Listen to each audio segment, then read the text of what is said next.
good to be here. I appreciate it very much. When Mecky asked me to kind of give a state of the city, not necessarily everything that's gone on last year, but just touch on some highlights and things of that nature, I said I was more than happy to do this. I'm lucky tonight to have my wife of 44 years, Karen, with me. Karen, you want to stand up? I know you didn't. She probably knows more of you than, maybe I know. So she's born and raised here in Quincy, although the two of us have lived here almost 40 years now. So this is obviously my home. But no, I appreciate this opportunity. It's always good to reach out to organizations and see what's going on within our fine city, and I hope to do that tonight. I am fighting a little bit of bronchitis, so hopefully I won't cough through my presentation here. It's been a long day. That's a Greta meeting very early, and had the City Arts Awards. That's why I've got my art tie on tonight still. But no, it's really an honor to be here and speak to you this evening. This past week or so has been really a difficult time, not so much with city business, but with some of the things that have occurred.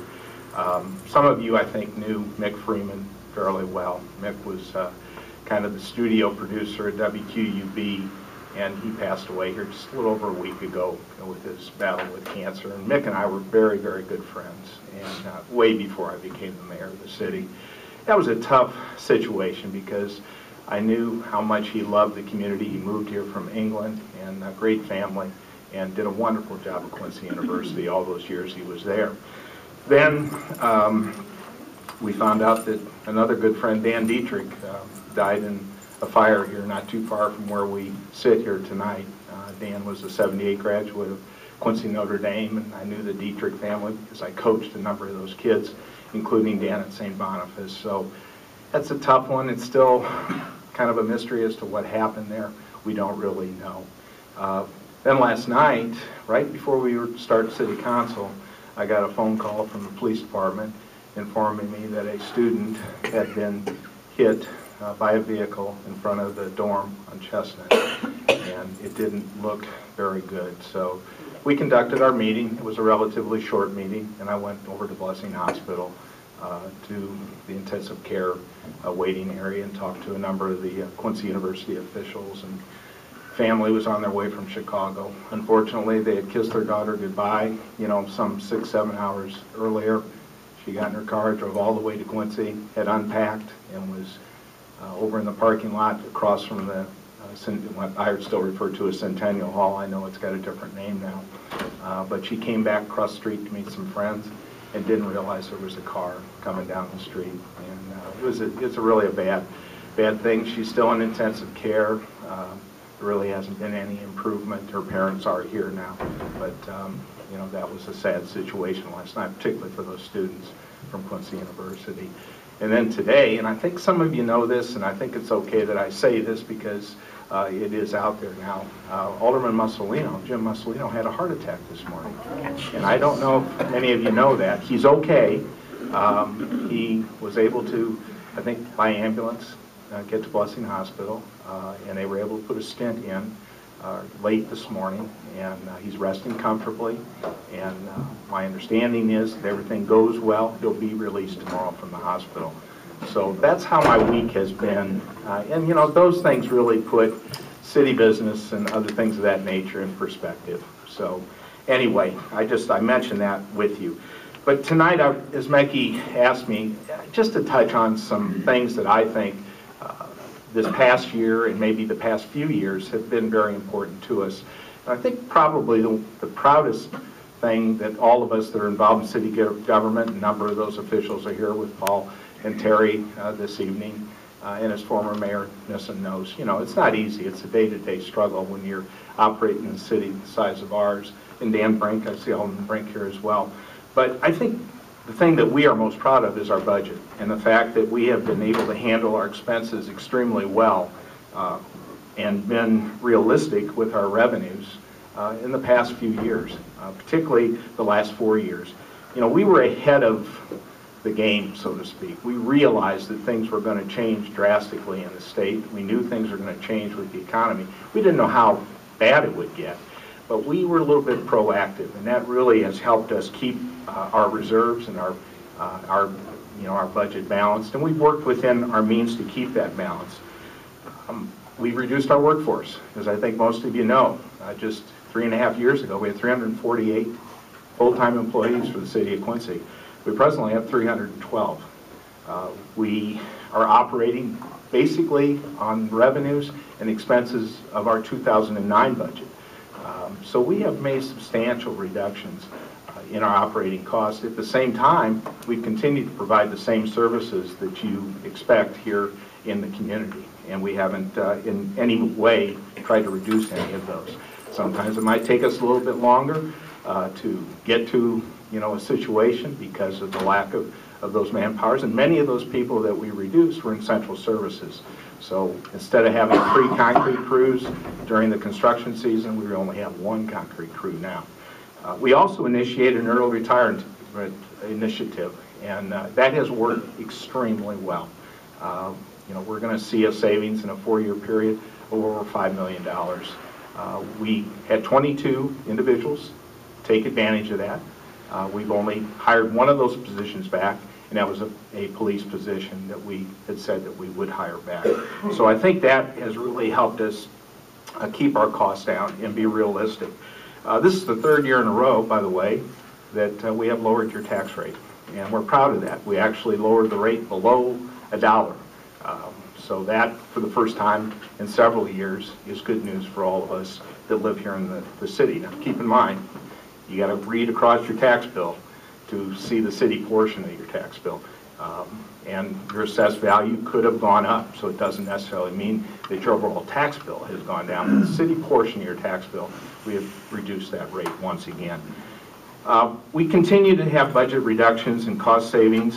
We've looked at some things in the last few years. We've actually reduced by ordinance our budget $711,000. We've had $190,000 in furlough savings. That's when we all took furlough days to try to help with our budget.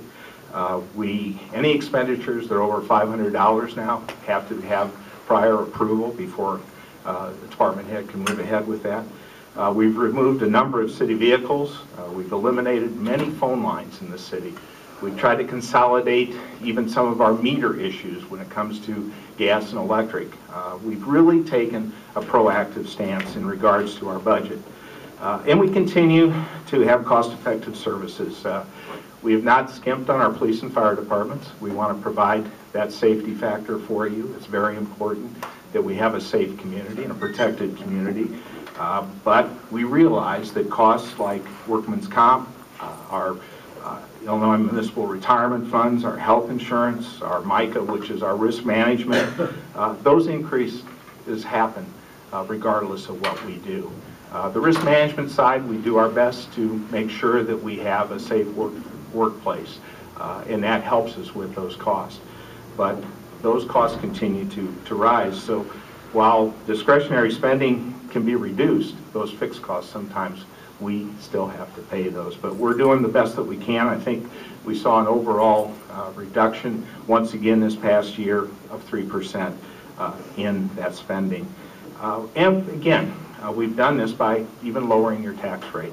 Our local jobs and our workforce and the areas of manufacturing, retail, industry, the commercial, and certainly the medical, as well as education, that's really the focus of what makes this community run, as you all know. And we're proud that we have the 2nd highest rate of employment in our state, in this county, and the city's rate is very good. But there are many people that have jobs that are really puts them in an underemployed situation. They're not earning the same amount of salary, they're not earning the same hourly wage, they're not earning the same benefits that they once earned. So it doesn't necessarily paint always a rosy picture, but we're happy that we have seen an increase in manufacturing. We've seen an increase in industrial workforce. We've certainly seen retail increases. The retail sector has really kept us afloat through some very difficult times, and it's pretty amazing when you think that all the new venues that have come into this community in the last 3 or 4 years in particular, during some difficult economic times. I think that says good things about our community. The same is true, I think, with the manufacturing base, the industrial base. The fact that we've added some new industries, we've retained some. Certainly we've had some disappointments and we've lost some companies, and we have talks ongoing, with Gardner Denver right now, and certainly Harris, it looks like a good situation. All those things can impact the community, but I think all in all, we continue to keep our head above water. So I think that's a good thing. Obviously, the jobs are the most important for us, and I know that through John Wood Community College's Pathway to Results program, which is really geared to our manufacturing community, that's going to help develop a stronger workforce. Actually, for the first time, we're going down into the schools, into the elementary schools and the high schools, to try to get young people to realize that there's a future in manufacturing, that there's a future in doing something with your hands as well as your brain. I think that's a real positive thing for our community, and I've worked with John Wood to try to help us make that realistic. Again, we realize there's lots of jobs out there right now, and some of you represent manufacturing here, but we don't have always the trained workforce for some of those jobs. So one of the things we can do is do a better job of trying to encourage better opportunities through John Wood, through our workforce investment initiatives. Blanche Shoup, who I think many of you know, who is our local 9-county director. I happen to chair that board right now. We do a lot of good initiatives to try to get people retrained or trained for the workforce here in our community. Let me skip on now to infrastructure.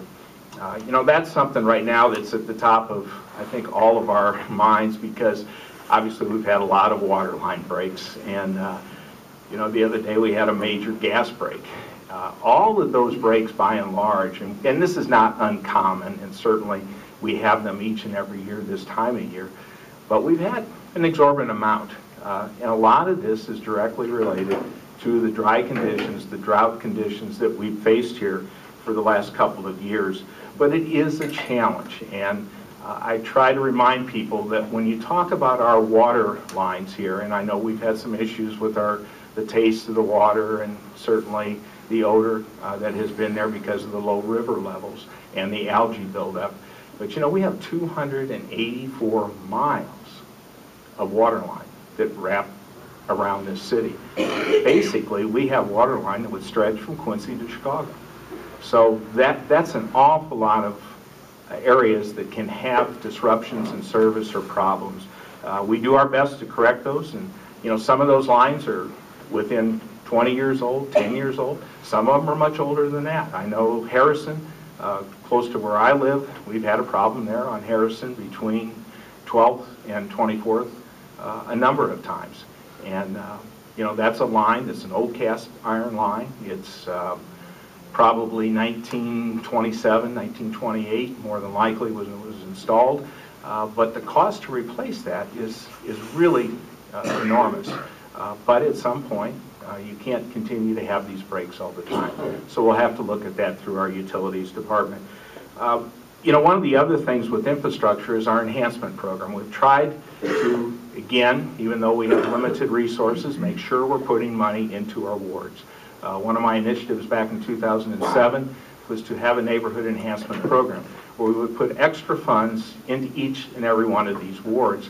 Each ward on a different year would have monies to spend. Alderman Havermill, who's going to speak here in a few moments, knows that a few years ago they were able to redo Oak Street with sewer and street improvements to the sidewalk and the aprons, about an $800,000 project, and that was through our neighborhood enhancement. Alba Boulevard would be one of our most recent examples of this in the last year.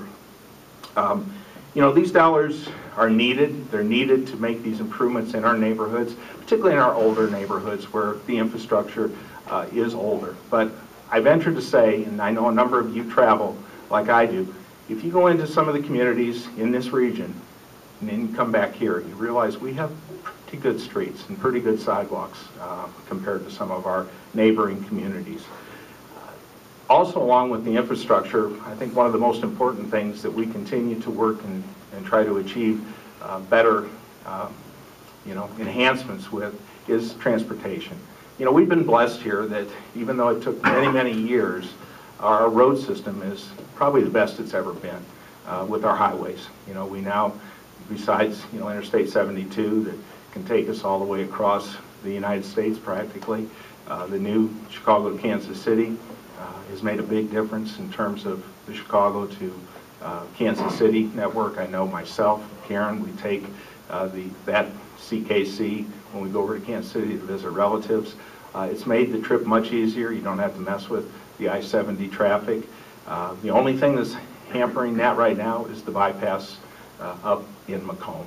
I was with the IDOT officials, the Secretary of Transportation, Ann Schneider, just last week in Springfield to talk about funding for at least 2 lanes of that bypass. The road work, the dirt work is being done right now. So I think there's good things ahead for all those highways. Cape Air, you know, we just reached a milestone with the 10,000th employment. We worked really hard to achieve that. That means $1 million more for our airport. Currently, we only get $150,000 in incentives. So by reaching that goal, it's really going to improve the quality of the infrastructure at the airport.